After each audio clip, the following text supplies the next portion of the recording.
Hey guys, my name is Freedom. Today I'm going to show you how to control the eyes of the CC4 avatar in iClone 8 3D animation software. So start from now, I'm going to show you all the step by step. I'm going to just close everything, start from a fresh new 3D project here. And I'm going to just use the CC4 camera as the example. Then to control the eyes, what you need to do is you already select the 3D avatar, then go to here, the face key.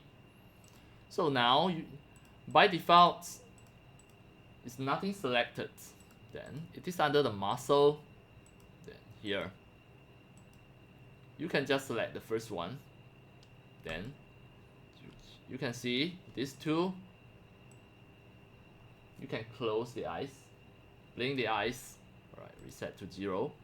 If you select the bottom part, you have more control. Reset to 0. If you just select the bottom part, you can just make these facial expressions to make the eyes smaller. So reset.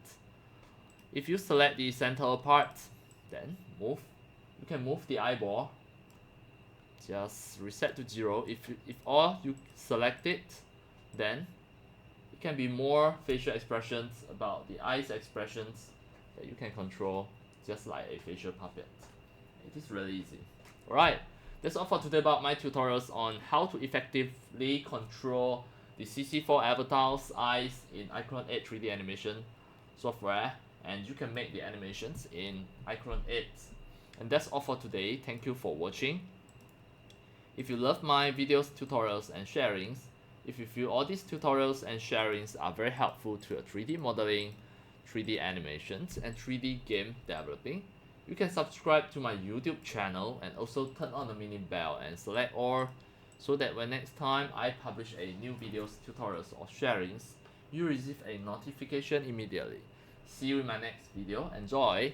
Happy 3D modeling, 3D animations and 3D game developing. See you!